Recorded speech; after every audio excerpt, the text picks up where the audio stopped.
Let's turn now to the classical economists. To a man, they argued that economic growth had to come to an end because of constraints on environmental resources. Classical economists are of course very much associated with the laissez-faire economy, going back to Adam Smith, who argued that the individual action, individual preferences would lead to the social good, and therefore they very much argued for a very limited role of the government, of the state in the economy, the so-called nightwatch state. Smith did recognize that the government would be the only one who can provide for public goods, but that was essentially what the government should do and nothing else if it came to economic management. Thomas Malthus was another classical economist. He argued that food production grows arithmetically or linearly, shown here, whereas the population grows exponentially or geometrically. That is also shown here, and because geometric growth is always faster than arithmetic growth, at a certain point we would run out of food and there would be widespread famine. Malthus' solution to that was of course abstention, no more sex, and therefore fewer children.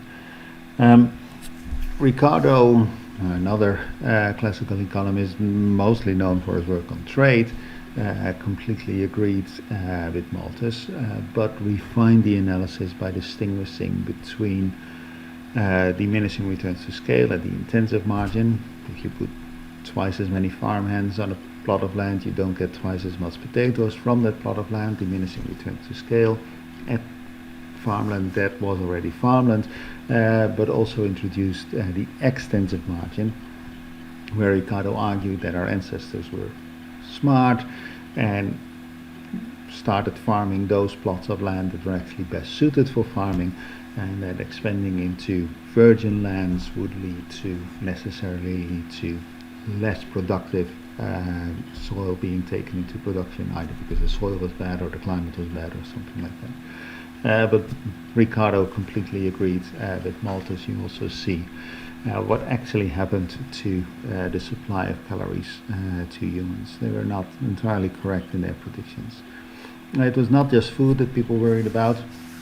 William Stanley Jevons, who's another classical economist, also pointed out that we might run out of coal, and that would slow down or stop economic growth. Also, that prediction was not entirely correct.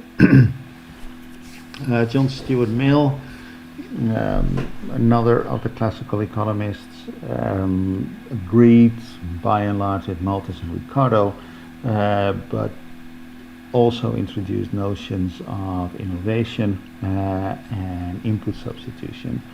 But essentially what he argued was that this would postpone the Malthusian catastrophe, but would not avoid the Malthusian catastrophe. Mill also did something else, and that is that he introduced the notion of an amenity value. And he wrote in 1857 already that it's only in backward countries of the world that increased production, a higher GDP, is still an important objective. Mill also wrote, there is room in the world, no doubt, for a great increase in population, supposing the arts of life to go on improving, that's technological change, and capital to increase. The density of population necessary to obtain all of the advantages both of cooperation and social intercourse has been attained. A population may be too crowded, though all be amply supplied with food and raiment, nor is there much satisfaction in contemplating the world with nothing left to the spontaneous activity of nature. So essentially what Mill here argues is that we should not so much be worried about what is the maximum number of people we could fit on the planet and what are the resource constraints for that, but we should actually realize that having more people is not necessarily a good thing, because there's now 7.5 billion people on the planet, and you will meet only a small fraction of them, and you will depend or rely on them of only a small number of them, including people you never met through production chains and so on and so forth. But you can live a fulfilling life with, say, 100 million people on the planet, right? And you would still have plenty of interesting people to talk to. So there's no reason to want more than that. He also noticed, and that is just as important, that there's actually value in other things rather than material production.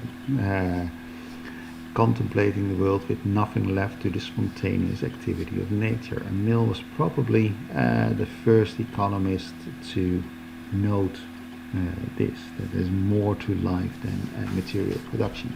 Now, these words are typically ascribed to John Stuart Mill, but in letters that he wrote very late in his life, he actually says that most of the work that was published, or most of the important work that was published under the name of John Stuart Mill, was really a co-production with his wife Harriet Taylor Mill, who you also see here. Some historians dispute that, but why not take the man at his word in this particular case?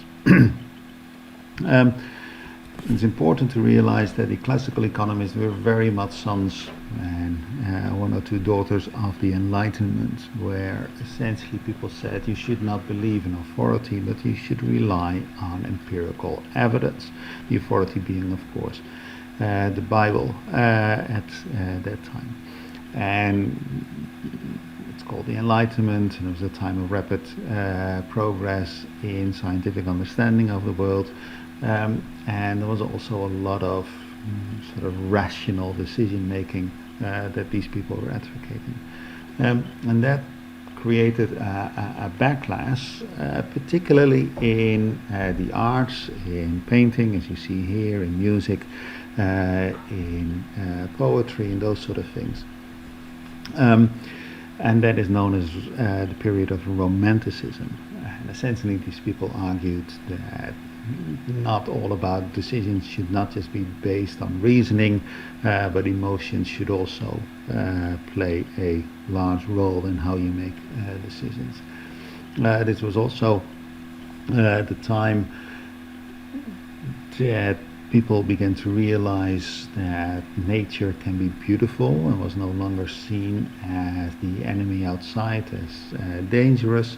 And a lot of things that were going on in Romanticism essentially was harking for a simpler past, that life was changing too quickly and things used to be better when we were young. Now, Romanticism is, of course, an historical period in the arts, but it has three successor movements that very much relate to some of the key points in Romanticism, and those three successor movements are communism, Nazism and fascism, and naturalism and environmentalism, where the notion of going back to a simpler past and the noble savage is, of course, very much part of environmentalism, as well as of communism and fascism. And it's important to note the historical roots of environmentalism and some of the dangers that it brings with it. And it was essentially Mill who brought this notion of the environment or nature as something that is valuable in and of itself into mainstream economics.